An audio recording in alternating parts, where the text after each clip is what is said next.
Good morning, everybody. I'm sorry if you can hear my boyfriend hacking in the background. He's still getting over being sick. All right, good morning. I'm sorry I'm running a little bit late, but I was sleeping in a little bit, just to be honest. Just to be real with you guys, I slept in a little bit. I'm sorry about that. My bad.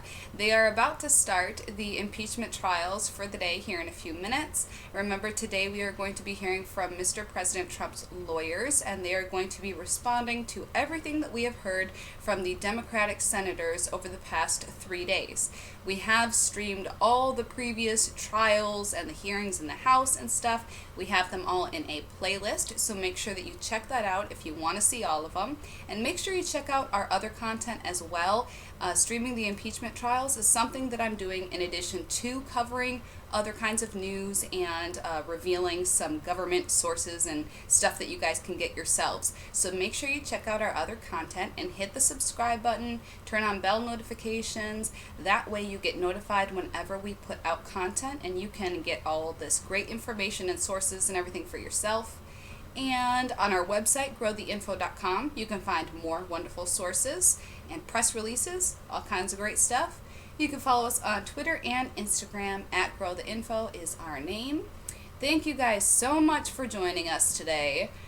And of course, each and every time that you guys spend even a little bit of time here, it really, really helps. We had quite a few people in our stream yesterday, and it warmed my little kitty heart so much to see that. So thank you guys for joining us. You're all wonderful. All right, and in the description box below, you will find the white papers and documents detailing the articles of impeachment and some arguments that both sides have made.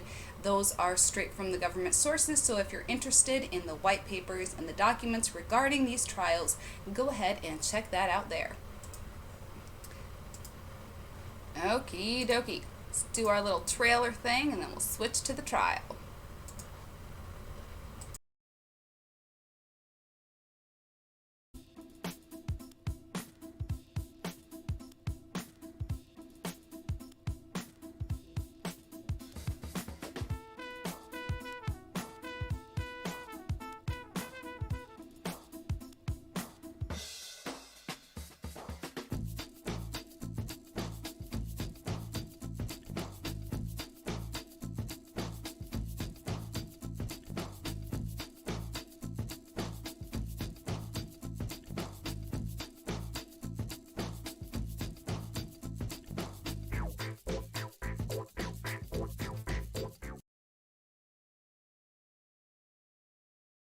Presentations in greater detail on Monday. But what we intend to do today is go through their record that they established in the House. And we intend to show you some of the evidence that they adduced in the House that they decided over their 3 days and 24 hours that they didn't have enough time or made a decision not to show you. And every time you see one of these pieces of evidence, ask yourself, why didn't I see that in the first 3 days? They had it. It came out of their process. Why didn't they show that to the Senate? And I think that's an important question, because as House managers, really their goal should be to give you all of the facts, because they're asking you to do something very, very consequential, and I would submit to you, to use a word that Mr. Schiff used a lot, very, very dangerous. And that's the second point that I'd ask you to keep in mind today. They're asking you not only to overturn the results of the last election, but as I've said before, they're asking you to remove President Trump from the ballot in an election that's occurring in approximately 9 months. They're asking you to tear up all of the ballots across this country on your own initiative. Take that decision away from the American people. And I don't think they spent 1 minute of their 24 hours talking to you about the consequences of that for our country.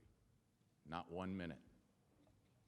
They didn't tell you what that would mean for our country today, this year, and forever into our future. They're asking you to do something that no Senate has ever done. And they're asking you to do it with no evidence. And that's wrong. And I ask you to keep that in mind. I ask you to keep that in mind.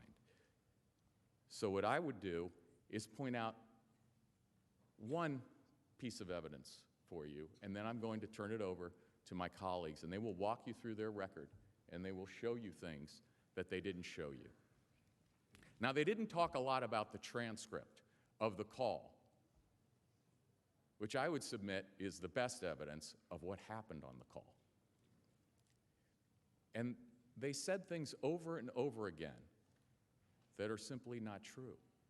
One of them was, there's no evidence of President Trump's interest in burden sharing. That wasn't the real reason. But they didn't tell you that burden sharing was discussed in the call, in the transcript of the call. They didn't tell you that. Why? Let me read it to you. Here's the president, and we'll go through the entire transcript. I'm not going to read the whole transcript. We'll make it available. I'm sure you have it, but we'll make available copies of the transcript so you can have it. The president said, and they read this line, "I will say that we do a lot for Ukraine. We spend a lot of effort and a lot of time." But they stopped there. They didn't read the following. "Much more than European countries are doing. And they should be helping you more than they are. Germany does almost nothing for you. All they do is talk. And I think it's something that you should really ask them about. When I was speaking to Angela Merkel, she talks Ukraine, but she doesn't do anything. A lot of European countries are the same way. So I think it's something you want to look at, but the United States has been very, very good to Ukraine." That's where they picked up again with the quote. But they left out the entire discussion of burden sharing. Now, what does President Zelensky say? Does he disagree? No, he agrees. They didn't tell you this. They didn't tell you this. Didn't have time in 24 hours to tell you this. Yes, you are absolutely right. Not only 100%, but actually 100%. And I can tell you the following. I did talk to Angela Merkel, and I did meet with her. And I also met and talked with Macron. And I told them that they are not doing quite as much as they need to be doing on the issues with the sanctions. They are not enforcing the sanctions. They are not working as much as they should work for Ukraine. It turns out that even though logically the European Union should be our biggest partner, but technically the United States is a much bigger partner than the European Union. And I'm very grateful to you for that, because the United States is doing quite a lot for Ukraine. Much more than the European Union, especially when we are talking about sanctions against the Russian Federation. Okay. You heard a lot about the importance of confronting Russia, and we're going to talk about that. And you will hear that President Trump has a strong record on confronting Russia. You will hear that President Trump has a strong record of support for Ukraine. You will hear that from the witnesses in their record that they didn't tell you about.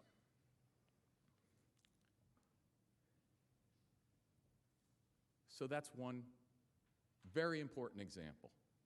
They come here to the Senate and they ask you, remove a president, tear up the ballots in all of your states, And they don't bother to read the key evidence of the discussion of burden sharing that's in the call itself. Now, that's emblematic of their entire presentation. I'm going to turn the presentation over to my colleague, Mike Propura. He's going to walk you through many more examples of this. And with each example, ask yourself, why am I just hearing about this now, after 24 hours of sitting through arguments? Why? And the reason is, we can talk about the process, we will talk about the law, but today, we are going to confront them on the merits of their argument. Now, they have the burden of proof.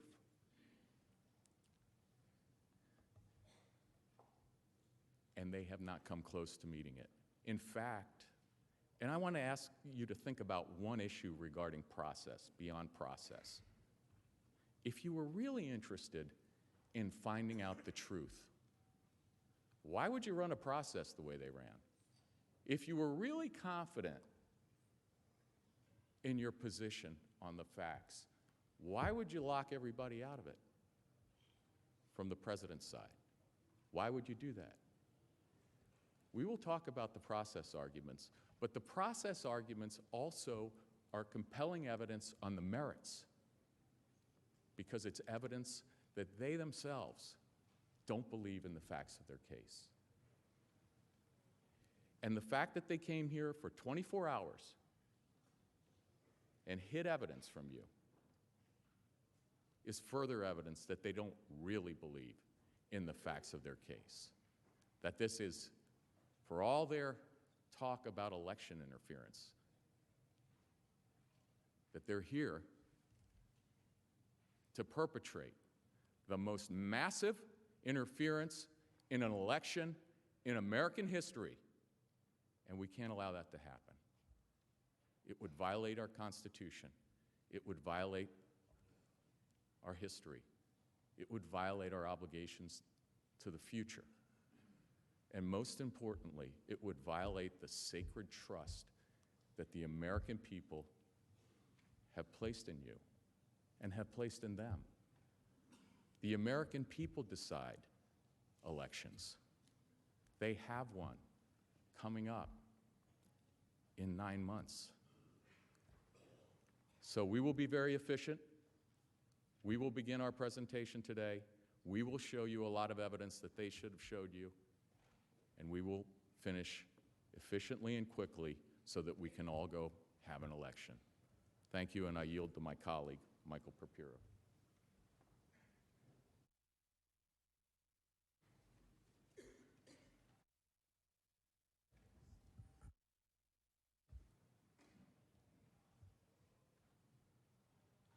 Mr. Chief Justice, members of the Senate, good morning. Again, my name is Michael Propura. I serve as Deputy Counsel to the President. It is my honor and privilege to appear before you today on behalf of President Donald J. Trump. And what is the President's response? Well, it reads like a classic organized crime shakedown. Shorn of its rambling character and in not so many words, this is the essence of what the President communicates. We've been very good to your country, very good. No other country has done as much as we have. But you know what? I don't see much reciprocity here. I hear what you want. I have a favor I want from you, though. And I'm going to say this only 7 times, so you better listen good.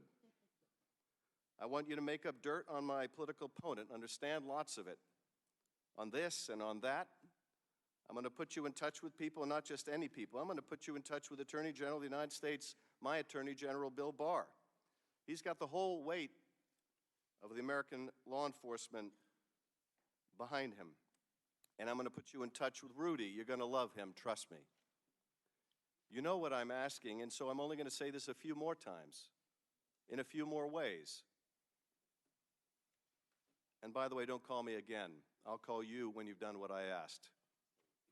This is, in sum and character, what the President was trying to communicate. That's fake. That's not the real call. That's not the evidence here. That's not the transcript that Mr. Cipollone just referenced. And we can shrug it off and say we were making light or a joke, but that was in a hearing in the United States House of Representatives discussing the removal of the President of the United States from office. There are very few things, if any, that can be as grave and as serious. Let's stick with the evidence. Let's talk about the facts and the evidence in this case. The most important piece of evidence we have in the case and before you is the one that we began with nearly 4 months ago, the actual transcript of the July 25, 2019 telephone call between President Trump and President Zelensky. The real transcript. If that were the only evidence we had, it would be enough to show that the Democrats' entire theory is completely unfounded. But the transcript is far from the only evidence demonstrating that the President did nothing wrong. Once you sweep away all of the bluster and innuendo, the selective leaks, the closed-door examinations of the Democrats' hand-picked witnesses, the staged public hearings, what we're left with are 6 key facts that have not and will not change. First, the transcript shows that the President did not condition either security assistance or a meeting on anything. The paused security assistance funds aren't even mentioned on the call. Second, President Zelensky and other Ukrainian officials have repeatedly said that there was no quid pro quo and no pressure on them to review anything. Third, President Zelensky and high-ranking Ukrainian officials did not even know the security assistance was paused until the end of August, over a month after the July 25 call. Fourth, not a single witness testified that the President himself said that there was any connection between any investigations and security assistance, a presidential meeting, or anything else. Fifth, the security assistance flowed on September 11, and a presidential meeting took place on September 25 without the Ukrainian government announcing any investigations. Finally, the Democrats' blind drive to impeach the President does not and cannot change the fact, as attested to by the Democrats' own witnesses, that President Trump has been a better friend and stronger supporter of Ukraine than his predecessor. Those are the facts. We plan to address some of them today and some of them next week. Each one of these 6 facts, standing alone, is enough to sink the Democrats' case. Combined, they establish what we've known since the beginning. The President did absolutely nothing wrong. The Democrats' allegation that the President engaged in a quid pro quo is unfounded and contrary to the facts. The truth is simple, and it's right before our eyes. The President was at all times acting in our national interest and pursuant to his oath of office. But before I dive in and speak further about the facts, let me mention something that my colleagues will discuss in greater detail. The facts that I'm about to discuss today are the Democrats' facts. This is important because the House managers spoke to you for a very long time, over 21 hours, and have repeatedly claimed to you that their case is, and their evidence is overwhelming and uncontested. It's not. I'm going to share a number of facts with you this morning that the House managers didn't share with you during more than 21 hours. I'll ask you, as Mr. Cipollone already mentioned, that when you hear me say something that the House managers didn't present to you, ask yourself, why didn't they tell me that? Is that something I would have liked to have known? Why am I hearing it for the first time from the president's lawyers? It's not because they didn't have enough time, that's for sure. They only showed you a very selective part of the record, their record. And they, remember this, they have the very heavy burden of proof before you. The president is forced to mount a defense in this chamber against a record that the Democrats developed. The record that we have to go on today is based entirely on House Democratic facts pre-cleared in a basement bunker. Not mostly, entirely. Yet even those facts absolutely exonerate the president. Let's start with the transcript. The president did not link security assistance to any investigations on the July 25 call. Let's step back. On July 25, President Trump called President Zelensky. This was their second phone call. Both were congratulatory. On April 21st, President Trump called to congratulate President Zelensky on winning the presidential election. On July 25, the president called because President Zelensky's party had just won a large number of seats in Parliament. On September 24, before Speaker Pelosi had any idea what President Trump and President Zelensky actually said on the July 25 call, she called for an impeachment inquiry into President Trump. In the interest of full transparency and to show that he had done nothing wrong, President Trump took the unprecedented step of declassifying the call transcript so that the American people could see for themselves exactly what the two presidents discussed. So, what did President Trump say to President Zelensky on the July 25 call? President Trump raised two issues. I'm going to be speaking about those two issues a fair amount this morning. They're the two issues that go to the core of how President Trump approaches foreign aid. When it comes to sending U.S. taxpayer money overseas, the president is focused on burden sharing and corruption. First, the president, rightly, had real concerns about whether European and other countries were contributing their fair share to ensuring Ukraine's security. Second, corruption. Since the fall of the Soviet Union, Ukraine has suffered from one of the worst environments for corruption in the world. A parade of witnesses testified in the House about the pervasive corruption in Ukraine and how it is in America's foreign policy and national security interests to help Ukraine combat corruption. Turning to the call, right off the bat, President Trump mentioned burden sharing to President Zelensky. President Trump told President Zelensky that Germany does almost nothing for you, and a lot of European countries are the same way. President Trump specifically mentioned speaking to Angela Merkel of Germany, whom he said talks Ukraine, but she doesn't do anything. President Zelensky agreed. You are absolutely right. He said that he spoke with the leaders of Germany and France and told them that they are not doing quite as much as they need to be doing. So right at the beginning of the call, President Trump was talking about burden sharing. President Trump then turned to corruption in the form of foreign interference in the 2016 presidential election. There is absolutely nothing wrong with asking a foreign leader to help get to the bottom of all forms of foreign interference in an American presidential election. You'll hear more about that later from one of my colleagues. What else did the president say? The president also warned President Zelensky that he appeared to be surrounding himself with some of the same people as his predecessor and suggested that a very fair and very good prosecutor was shut down by some very bad people. Again, one of my colleagues will speak more about that. The content of the July 25 call was in line with the Trump administration's legitimate concerns about corruption and reflected the hope that President Zelensky, who campaigned on a platform of reform, would finally clean up Ukraine.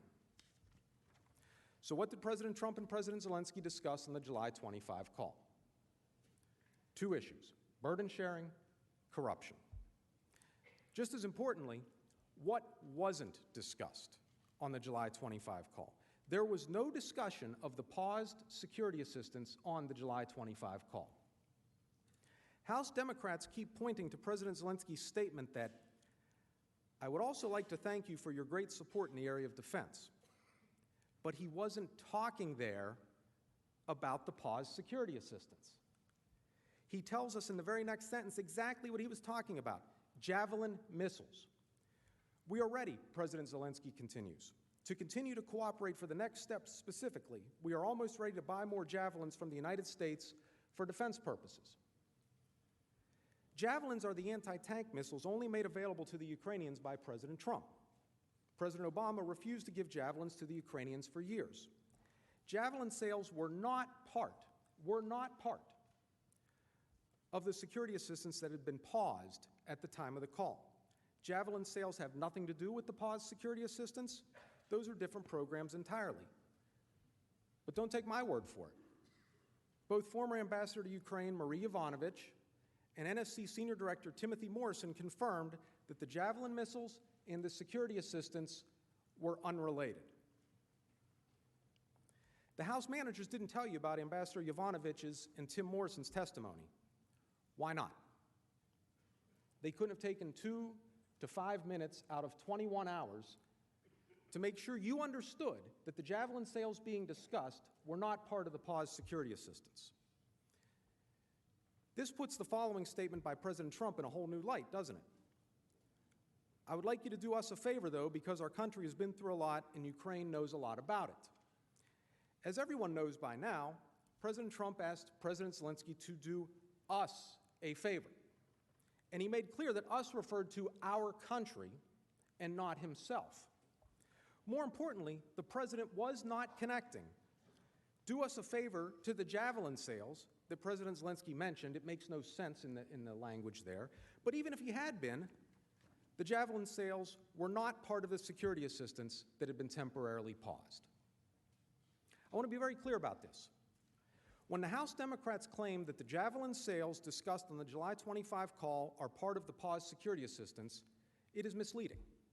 They are trying to confuse you and just sort of wrap everything in instead of unpacking it the right way. There was no mention of the paused security assistance on the call, and certainly not from President Trump. As you know, head of state calls are staffed by a number of aides on both sides. Lieutenant Colonel Alexander Vindman, a detailee at the National Security Council, raised a concern about the call. And that was just a policy concern. Lieutenant Colonel Vindman admitted that he did not know whether there was a crime or anything of that nature, but he had deep policy concerns. Policy concerns. So there you have it. But the president sets the foreign policy. In a democracy such as ours, the elected leaders make foreign policy, while the unelected staff, such as Lieutenant Colonel Vindman, implement the policy. Other witnesses were on the July 25 call and had very different reactions than that of Lieutenant Colonel Vindman. Lieutenant General Keith Kellogg, National Security Advisor to the Vice President, former acting National Security Advisor, and a long-serving and highly decorated veteran, attended the call. According to General Kellogg, "I was on the much-reported July 25 call between President Donald Trump and President Zelensky. As an exceedingly proud member of the President Trump's administration, and as a 34-year, highly experienced combat veteran who retired with the rank of Lieutenant General in the Army, I heard nothing wrong or improper on the call. I had and have no concerns." The House managers said that other witnesses were also troubled by the July 25 call and identified those witnesses as Jennifer Williams and Tim Morrison. Jennifer Williams, who works for Lieutenant General Kellogg, now claims that she has concerns about the call. You heard that from the House managers. They were very careful in the way they worded that. What they didn't tell you is that Ms. Williams was so troubled at the time of the call that she told exactly 0 people of her concern. She told no one for 2 months following the call. Not one person. Ms. Williams didn't raise any concerns about the call when it took place, not with Lieutenant General Kellogg, not with counsel, not with anyone. Ms. Williams waited to announce her concerns until Speaker Pelosi publicly announced her impeachment inquiry. The House managers didn't tell you that. Why not? Tim Morrison, who was Lieutenant Colonel Vindman's boss, was also on the call. Mr. Morrison reported the call to the National Security Council lawyers not because he was troubled by anything on the call, but because he was worried about leaks, and in his words, how it would play out in Washington's polarized environment. I want to be clear, Mr. Morrison testified, I was not concerned that anything illegal was discussed. Mr. Morrison further testified that there was nothing improper and nothing illegal about anything that was said on the call. In fact, Mr. Morrison repeatedly testified that he disagreed with Lieutenant Colonel Vindman's assessment that President Trump made demands of President Zelensky, or that he said anything improper at all. Here's Mr. Morrison. In that transcript, does the president not ask Zelensky to look into the Bidens? Mr. Chairman, I can only tell you what I was thinking at the time. That is not what I understood the president to be doing. Do you believe, in your opinion, that the President of the United States demanded that President Zelensky undertake these investigations? No, sir. And you didn't hear the president make a demand, did you? No, sir. Again, there were no demands from your perspective, Mr. Morrison. That is correct, sir. But is it fair to say that as you were listening to the call, you weren't thinking, wow, the president is bribing the president of Ukraine? That never crossed your mind? It did not, sir. Or that he was extorting the president of the Ukraine? It did not, sir. Or doing anything improper? Correct, sir. Significantly, the Ukrainian government never raised any concerns about the July 25 call. Just hours after the call, Ambassador William Taylor, head of the U.S. mission in Ukraine, had dinner with the then Secretary of the Ukrainian National Security and Defense Council, who seemed to think that the call went fine, the call went well. He wasn't disturbed by anything. The House managers didn't tell you that. Why not? Ambassador Kurt Volker, the U.S. Special Representative for Ukraine, was not on the call. But Ambassador Volker spoke regularly with President Zelensky and other top officials in the Ukraine government, and even met with President Zelensky the day after the call. He testified that in no way, shape, or form in either the readouts from the United States or Ukraine did he have any indication whatsoever for anything that resembles a quid pro quo on the July 25 call. Here's Ambassador Volker. And in fact, the day after the call, you met with President Zelensky. This would be on July 26th.